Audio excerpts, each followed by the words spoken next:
Okay, last time I told you about the NCI-60 project and the collection of cell lines from various types of tumors and the profiling of those on microarrays, and then also the profiling of those cell lines against a battery of drugs to see which drugs kill which kinds of cells. And the intersection of those two data sets showing that expression of different genes affects the sensitivity of a cell to a different battery of drugs. So today I'm going to talk about how drugs affect gene expression. First, I'm going to give you sort of two models for how that works. One is through a direct interaction, and the example I'll show you there is steroid hormones. And then the second is through indirect interaction, and the example I'll show you there is a little bit more exciting. Here's an image of the classic model of steroid regulation. The steroid comes, it's usually in a carrier protein outside the cell, but once it gets to the cell, it diffuses through the cell membrane and binds to a receptor inside the cytoplasm. So you see here my little steroid bound to its receptor. And once it's bound to the receptor, then that allows it to enter the nucleus. So it has to go through another membrane here to get to the nucleus. And then the steroid receptor, with its steroid bound, can bind directly onto the DNA. Usually they bind in pairs. Sometimes it's two copies of the same exact steroid and receptor, so a blue and a blue. Sometimes it's two different things, so here I'm showing you a blue and a purple, which work in concert together, but aren't exactly the same. And once they bind, those two things bind to the DNA, that can regulate the transcription of a gene nearby. So here I'm showing you that the steroids and the receptors have bound. I'm implying that that affects the transcription of this product, by saying that it goes up, up, up, and then you get more of the mRNA of this particular gene in the nucleus, which is then exported to the cytoplasm, and more protein can be made from that transcript. So if the receptors didn't bind, you'd probably have some basal level of expression of this gene. If these weren't here, if these weren't here, then you'd get maybe one copy of this particular transcript, and maybe that one copy would fold into one protein.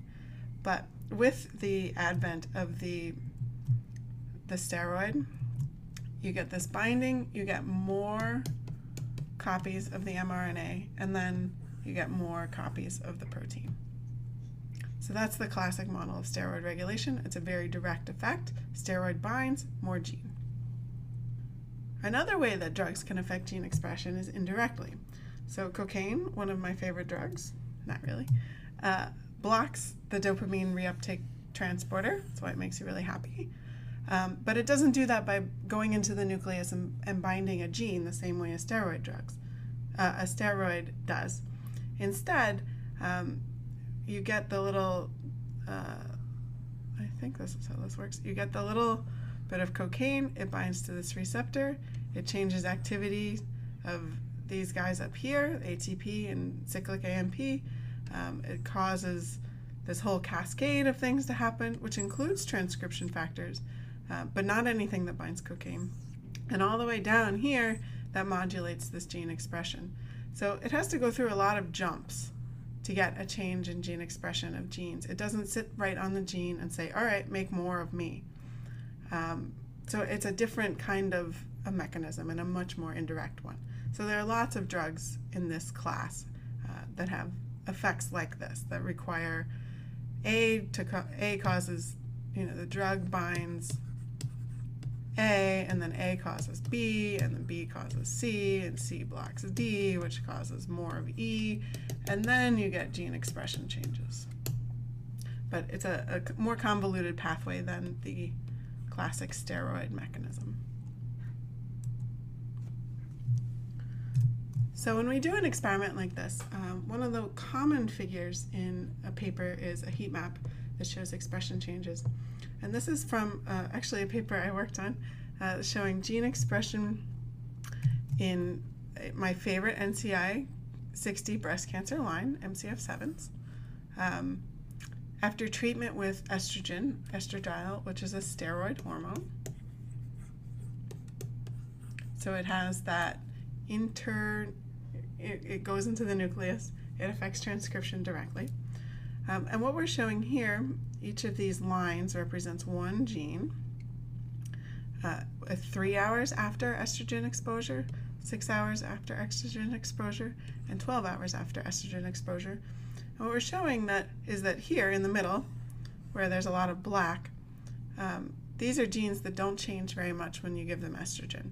So they're not up or down regulated after 3 hours of estrogen, 6 or 12, and that's represented by a black bar. Up here at the top, you're seeing the genes that go up the most when you give them estrogen. So these are genes at which there's probably an estrogen receptor binding site. The estrogen comes in, binds to that site, causes transcription to go up, up, up, and up, up, up is characterized by this yellow color. Down here at the bottom, these are also genes that are estrogen regulated probably, because when you give them estrogen, their expression decreases over time. So here you're seeing a lighter blue color compared to control. So that just means that these genes, their expression goes down. Okay, and to characterize that further, what we did was look at where those estrogen receptor sites are. So there's another technique, which I'm not going to describe, that basically lets you figure out where an estrogen receptor binds DNA. And what we were able to show was that in the case of the genes that change, that go up the most of the genes have a nearby estrogen receptor binding site, a place where that estrogen actually is causing the gene to go up. And most of the genes that go down when you give them estrogen also have a nearby estrogen receptor binding site. The genes that are in the middle here and don't change very much aren't nearly as close to an estrogen receptor. So in this paper, all we were trying to show was that there's a correlation between having an estrogen receptor site and being responsive to estrogen. Next, I'm going to tell you about another really big project that aims to study how gene expression changes with drug treatment. And this is a project called the Connectivity Map, or CMAP, from the Broad Institute, which is at Harvard and MIT. In their first iteration, they tested 164 small molecules, or drugs, or drug-like compounds. Now they've expanded their list to about 1,300, but they started with 164. They picked 2 cell lines to start, MCF7 and PC3. These are both cell lines from the NCI 60. MCF7 is a breast cancer line. PC3 is a prostate cancer line.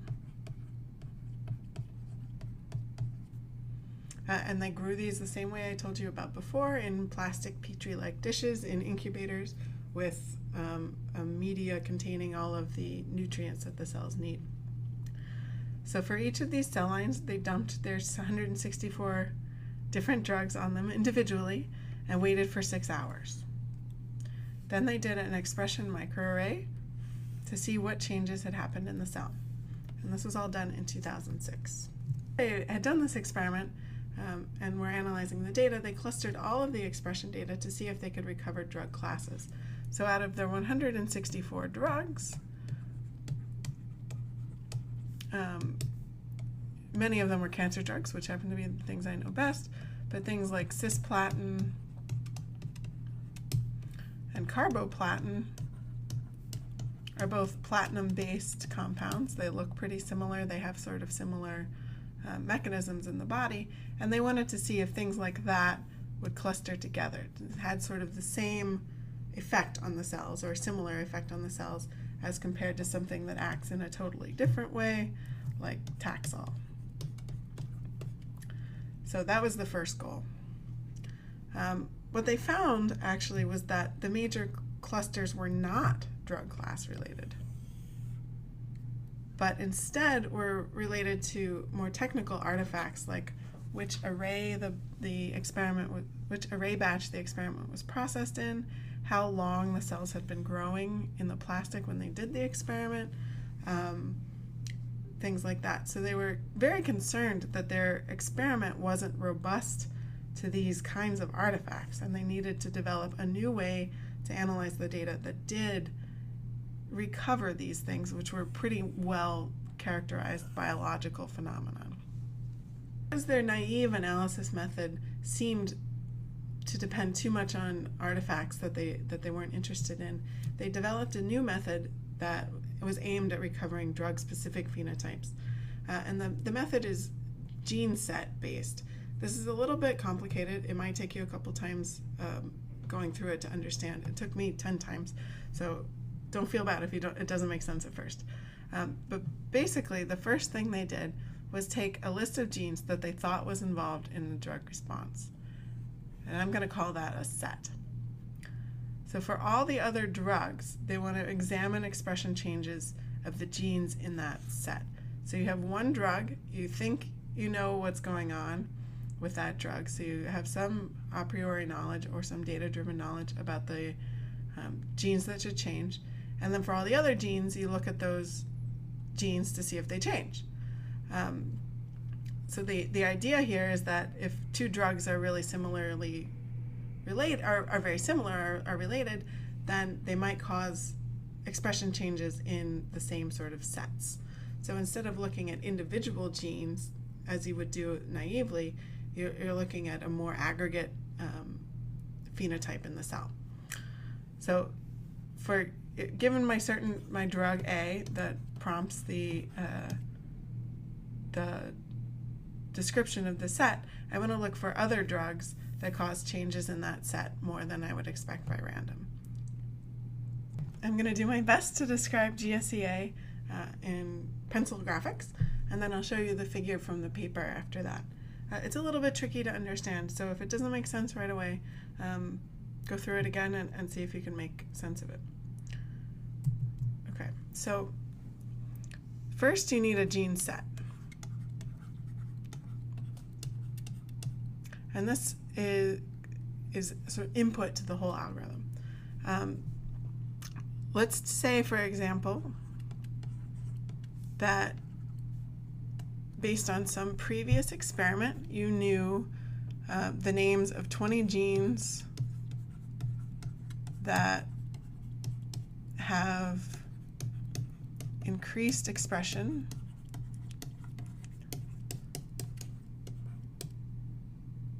after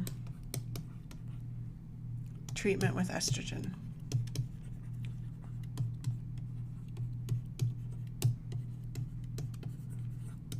So based on some work you've done before, you know that you add estrogen and bam, these 20 genes go through the roof. That's your gene set, those 20 genes, the names of those 20 genes. And then your goal is to find a new drug, find out whether a new drug also affects those 20 genes, with the understanding that if it does affect those 20 genes, that new drug might be acting kind of like estrogen, or might be sort of estrogen in the same family as estrogen, and acting through the estrogen pathway. So you know these 20 genes, and you do an expression analysis, and you find which genes are changing with your new drug. So you do your expression analysis, and then you get your little heat map, the same way I showed you before. This is on your new drug. So we have two conditions. Here is no drug, and then this is plus your new drug. And for each gene on this y-axis, you know you have some expression measurement in the control, and you have some different expression measurement after you've treated it with a new drug. So let's say here that you have a bunch of genes that go from red, which I'm going to say is low expression,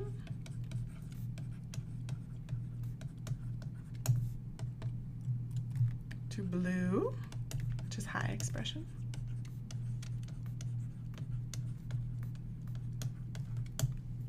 And these genes are the things that are changing the most with the addition of your new drug. Down here at the bottom of the list, you might have a bunch of genes that go from high expression to low expression.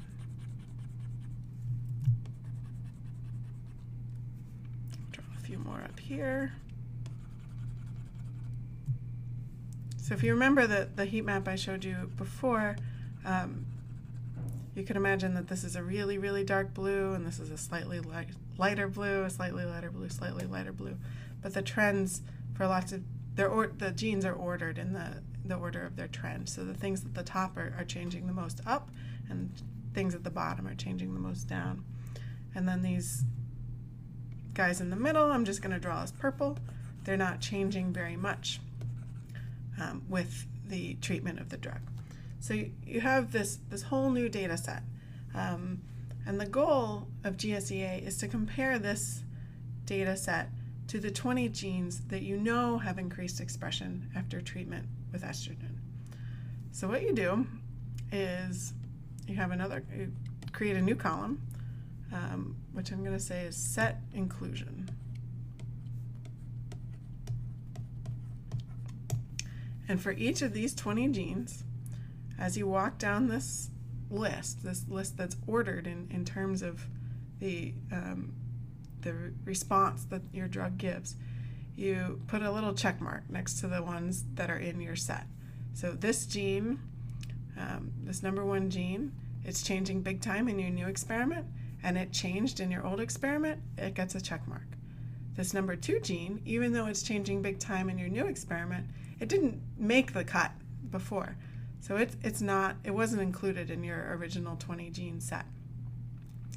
So eventually you'll have 20 check marks, one for each of the genes that you originally thought to be involved with this pathway. I'm not going to draw 20 check marks. And the rest of these lines, the rest of the genes you measure, will be minus signs. So you can imagine that if your gene set was all genes that go up with estrogen treatment, and your new drug was something really similarly related to estrogen, that your set inclusion list would have a bunch of check marks at the top and then minus signs the rest of the way down. So the genes that are going down here at the bottom aren't in the original set that you're comparing to, but all of the genes that are going up are the same things that went up with estrogen. So this is sort of a positive hit for a set that is enriched in your experiment, and that shows that your experiment is somewhat similar to the set you're comparing to. A negative result would be either sort of a random smattering of check marks throughout the list, showing no enrichment for the same genes that you originally thought to be predicted. Or you could have, there are lots of ways for this to happen. That's one. You could have a kind of an opposite effect, where all of the genes that you think of as going up in the estrogen set are actually going down in your new experiment. That could be informative. Okay, so we basically have 3 different categories. One is the things you expected to go up, go up. One is the things you expected to go up seem to be doing kind of whatever they want and not going up in a systematic way. And one is that the things you expect to go up actually go down. So next, I'm going to clear the screen, but I'm going to talk about how you determine whether this ordering, this check, check, check, check, check, is different from this random ordering, check minus, check minus, check minus, check minus, and sort of a random distribution of the checks within your list, which represents no enrichment for that set at the top. Okay, so we have our heat map. Red, come on, red, red, red, red, red, blue,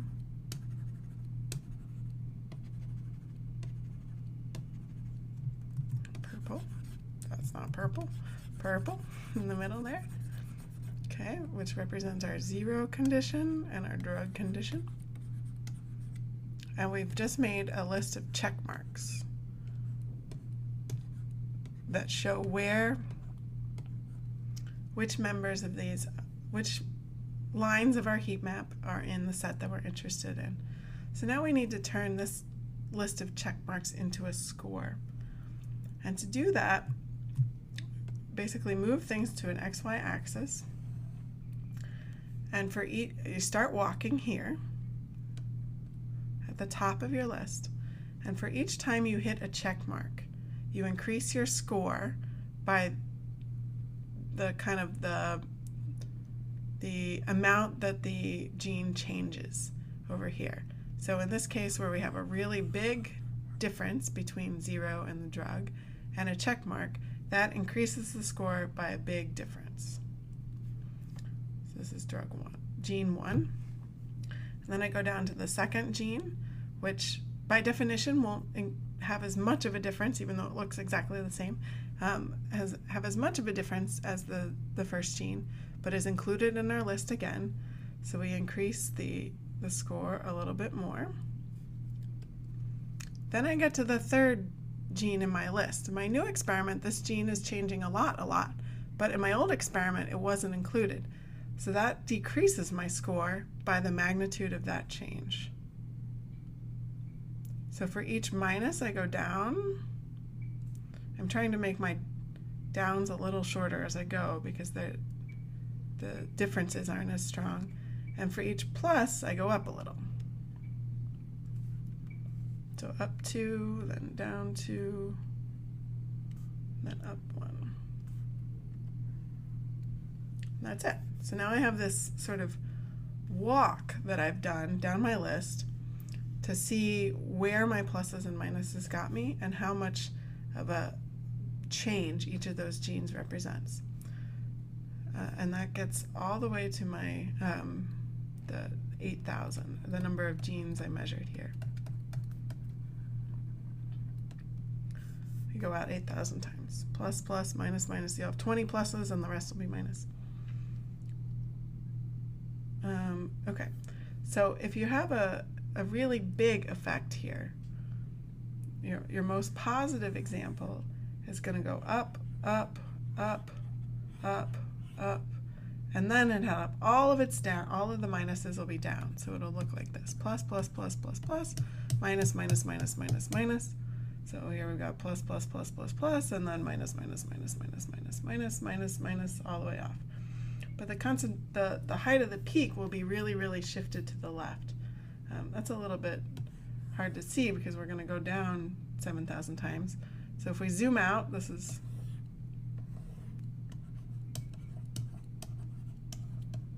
I want to show you what the right side here looks like a little more. You up, up, up, and then down, down, down, down. But all of that up is concentrated at the top of my list, so all of my check marks are here. That's an example of a really, really positive hit. Something that looks like, let me change colors, where you go basically up, down, up, down, up, down, up, down. That'd be a negative hit, which basically suggests that you have check, minus, check, minus, check, minus, check, minus, a random distribution of your checks throughout the list. So the GWAS method uses a statistic to compare the distribution you get from walking down this list to a random distribution where all of your checks are distributed throughout the list somewhat randomly. And they do that using a modified KS test. A KS test is a non-parametric way of comparing two distributions.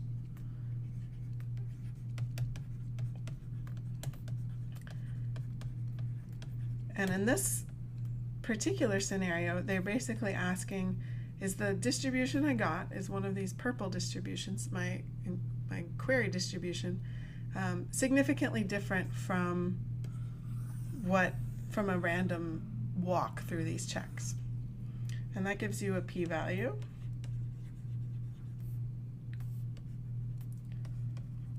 For how enriched the set is.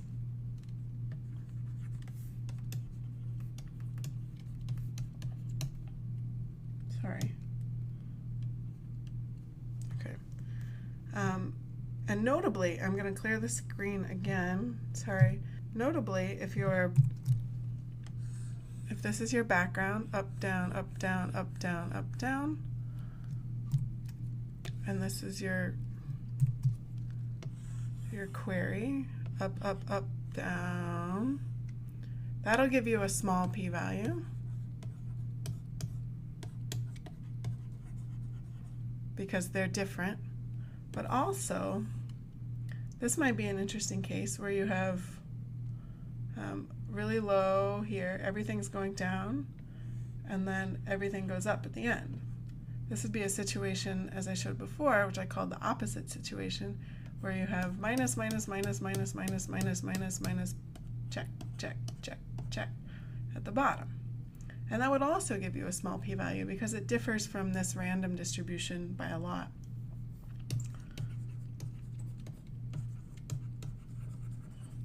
So this is the opposite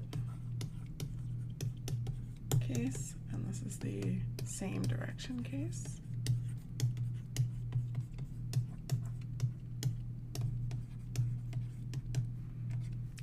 And this one, just to remind you, would be something like looking at check, check, check, check, minus, minus, minus, minus, minus, minus, minus. And this green guy here would be check, minus, check, minus, check, minus, check, minus, random.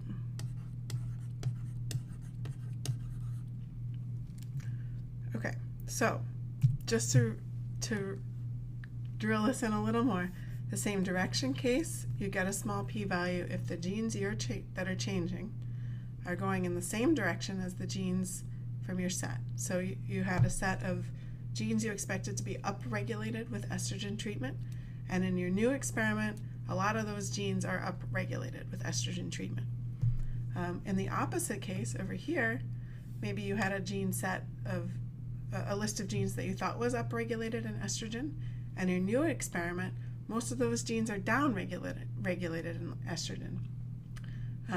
That still could be interesting. That could mean that your new drug does something sort of the opposite of estrogen or blocks estrogen in some way.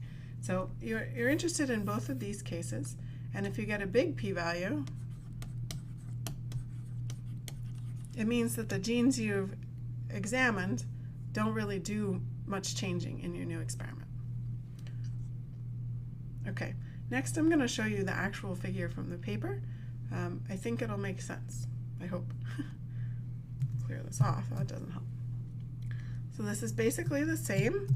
Here's the heat map with your ranked gene lists. Obviously it's not as clean as mine, but there's red up here, red, and red down here, and blue over here. So these are genes that are going up. These are genes that are going down. This in part B here, this is basically a list of check marks. Each of the lines here indicates a check mark. Each white space is minus. So this says check, check, minus, minus, minus, bunches of checks, minus, minus, minus. And over here, they're showing you the exactly the same plot I hand drew. For each check mark, you go up a little. For each gene that you get to that's a minus, you go down a little. Okay. And this plot here is just transferred, rotated, and put up here. So this is exactly the same thing. And what they're showing you is that the the biggest up signal here is caused by these first few genes, and then you start going down, down, down, down, down, because you hit much more white space. But these genes here are the ones that are giving you the biggest boost and are probably most informative about your change. So that's the method. Here's some examples of some positive and negative examples. On the left here, I know this is a little blurry, I'm sorry. You have a very, very positive score. It goes really high and then down. And on the right here, I'm showing you something that's not enriched. It basically goes up and down and up and down and up and down and up and down kind of randomly. You can see it at the top too. These lines, the check marks, are distributed throughout the whole list, whereas on this side, the check marks are very enriched on one side of the list. So the connectivity map developed this gene set method to identify new drug signatures, and they used a previously identified list of genes that responded to estrogen stimulation. They looked for drugs that affected the same gene set, and the first things they found were 17-beta estradiol, which is exceptionally related to the estrogen that was used to define the set. Great. Genistein, which is a plant-based estrogen, and 17-alpha estradiol, which may have actually been the drug that they used to identify this gene set originally. So the things they got back out of the using this method did recapitulate drug families in the way that I told you that their naive method didn't. Anti-estrogens, like tamoxifen, which is an estrogen blocker, showed the opposite pattern. All the check marks were at the bottom. So that was really encouraging and speaks to the method very highly, that the method is now robust enough to overcome the array batch artifacts, the cell line artifacts, and put drugs together that seem to actually have similar mechanisms and come from the same family.